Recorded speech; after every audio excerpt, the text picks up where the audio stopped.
How is it going, everybody? This is Sean Barnes. I want to welcome you to episode 89 of The Way of the Wolf. On the show today, I'm going to be talking about mentorship and the importance of having mentors in our lives. Right now, I am at a place called Possum Kingdom Lake. I've been here for a few days for a strategy session, was about to hit the road to head home, and figured I would go ahead and record an episode right here near the water, right here near the trees. Now, it is raining, so you'll probably pick up some of that audio on the microphone, but, you know, it is what it is. We're just going to roll with it. So what is a mentor? Well, I think by definition, it is somebody that is an experienced or trusted advisor. Now, I think that usually you will find mentors that have accomplished great things in life. They actually have a desire and drive to help others, to lift others up.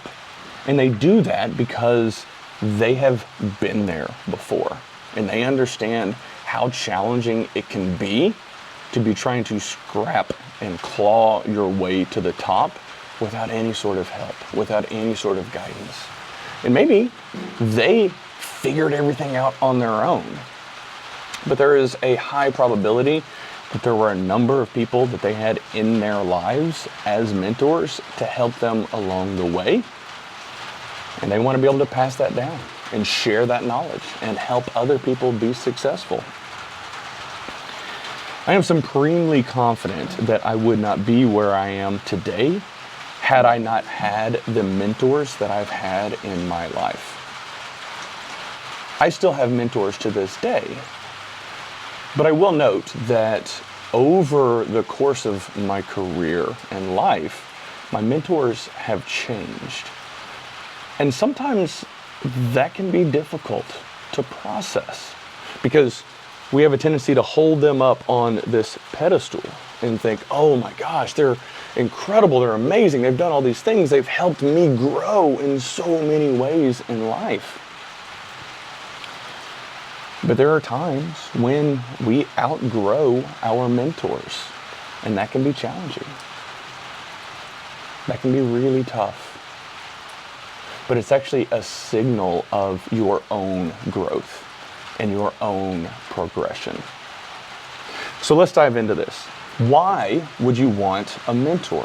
Well, if you have aspirations for growth in your career, in your business, in life, in fitness, it is advantageous to find somebody to help guide you along the way. Yes, you can absolutely figure it out on your own if you are driven to do so. There's a lot of value in having somebody help you along the way. And it is not a sign of weakness soliciting feedback and help from a mentor. Quite the contrary. It actually is a signal that you can check your ego and focus on becoming the best version of yourself as quickly as possible. So finding a mentor can help you accelerate that timeline and shrink down that window of time for you to be able to accomplish more. If you're happy where you're at in life, maybe you don't need a mentor. And that's completely okay. Some people, and it's just, we're all wired differently. So I don't want you to think in listening to this episode that, oh God, I have to find a mentor in life. If you are happy and fulfilled, that's fantastic. This episode is going to be geared more towards those individuals that are driven and have a thirst and desire to accomplish great things in life. So what do you want to look for in a mentor? Well, there's a few things that come to mind for me. Usually someone that has attained a position or title that you aspire to reach. I think that's a good starting point. Maybe somebody that has attained financial freedom that you're looking for, or someone that's built a business, or has an incredible physique that you strive for from a fitness perspective. Or maybe it's somebody that just has a beautiful family, they love each other, and they're happy and fulfilled in life. You can find mentors in all aspects of life. And that's why I think it's important to have a number of different mentors in your life, because that person that is a phenomenal businessman might be very out of shape. So you might not want to solicit feedback on fitness from your business mentor. Just a few examples. Another thing that you want to look for is, how does the flow of conversation occur? You want that conversation to feel very natural. You want it to be very easy to have a discussion with this person so that you can get the most out of the conversation.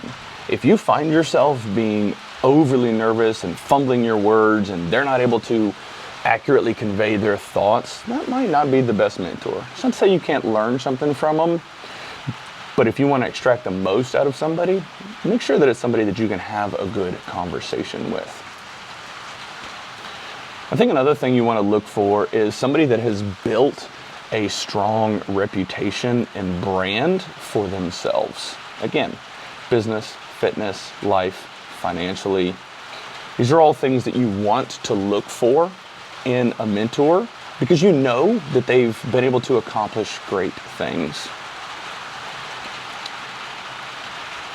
The two last things that I want to touch on that are vitally important is respect. You have to have a tremendous amount of respect for this mentor so that you value their feedback, so that you're comfortable in knowing that's what you need. And then finally is trust. There has to be a mutual trust between the two of you, because if you don't trust the person that's trying to mentor you, it's really a waste of time. I mean, yes, you might learn something from the person, but if you don't trust them, it's going to be tough. It's going to be really tough for you. There are a few things that I would like to caution you on when looking for a mentor as well. First and foremost, if they have an ego, and I mean a massive ego, it's tough for them to walk into a room through a doorway because their head is so big. Probably not the person you want to solicit feedback from. And another thing that I think is also important is making sure that whoever you choose to be your mentor has experience in the domain that you are looking for guidance in.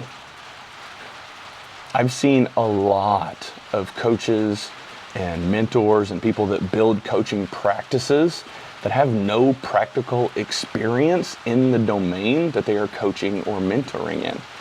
Maybe they went and got an MBA or multiple MBAs and degrees, but they have no experience in operations. That would probably be a really good person for you to learn how to do PowerPoints with. But if you want somebody that's going to help coach you and guide you in building your business and focusing on operational excellence, make sure you are looking for somebody that has experience in that domain. Another thing you want to look out for is making sure that your mentor isn't focusing on building you for their own gain. Now, this is usually a mentor that is your boss or somebody in your organization that wants to help you become better because they financially benefit from it. If that is their motivation, it's probably not going to work out well for you. Yes, you may learn something from them, but it is far better to seek out a mentor that genuinely wants to help you be successful.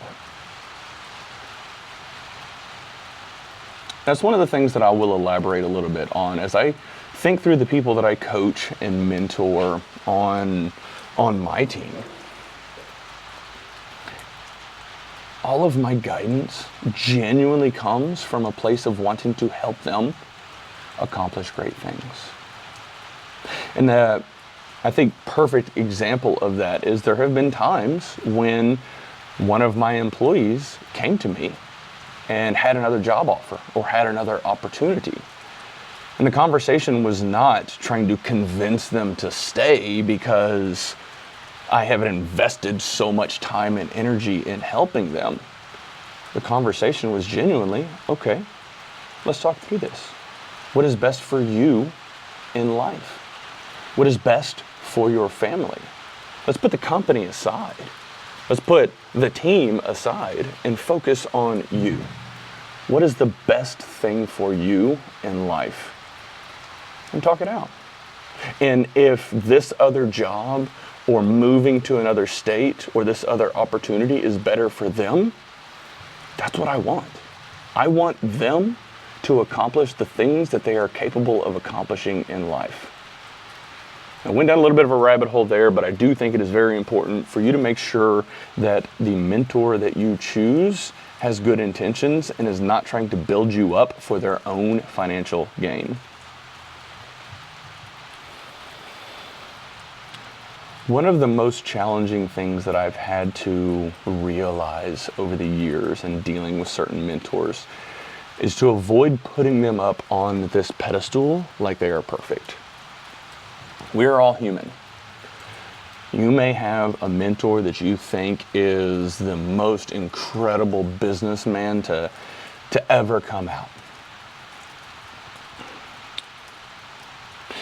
As you grow, you will learn more about business. You will learn more about operations.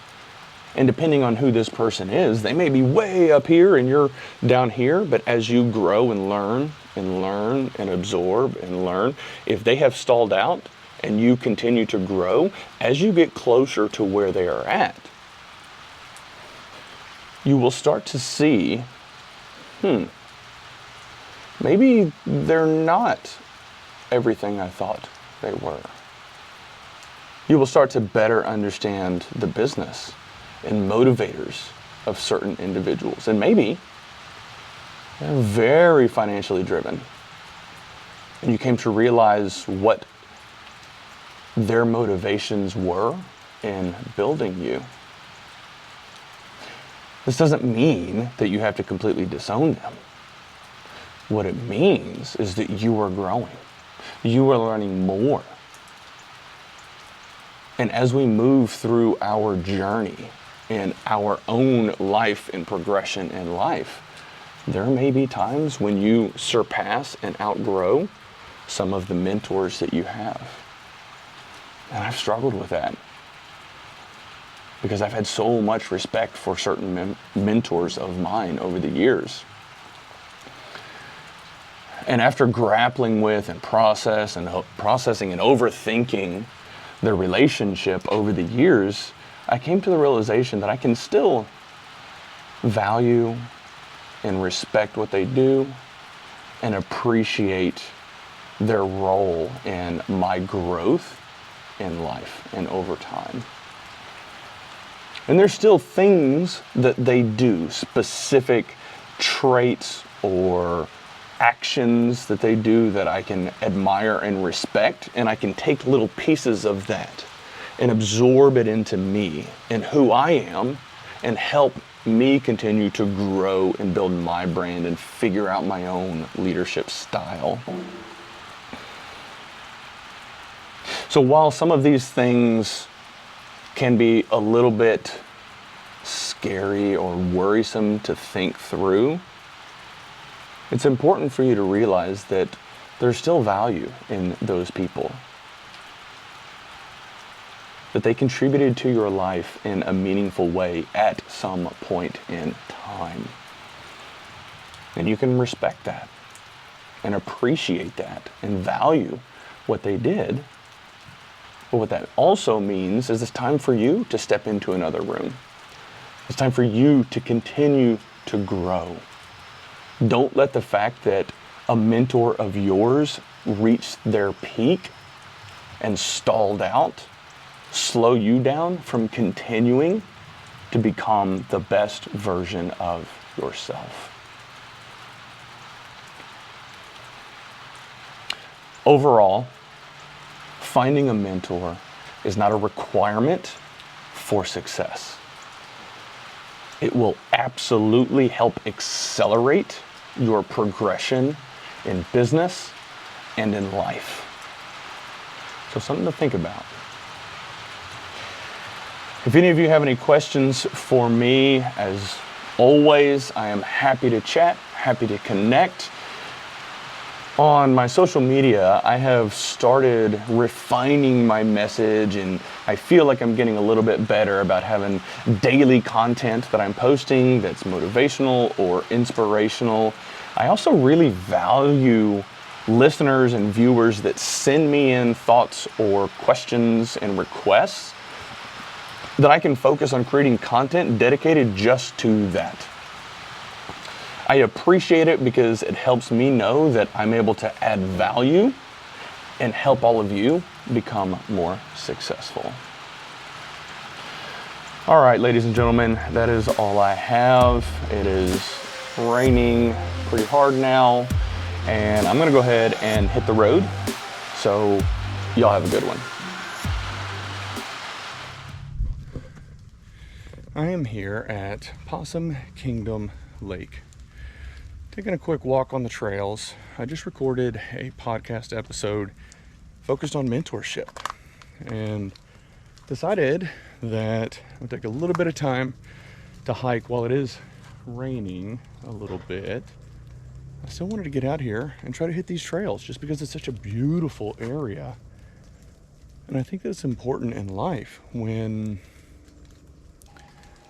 you're doing anything, whatever it may be, take a little bit of time for yourself.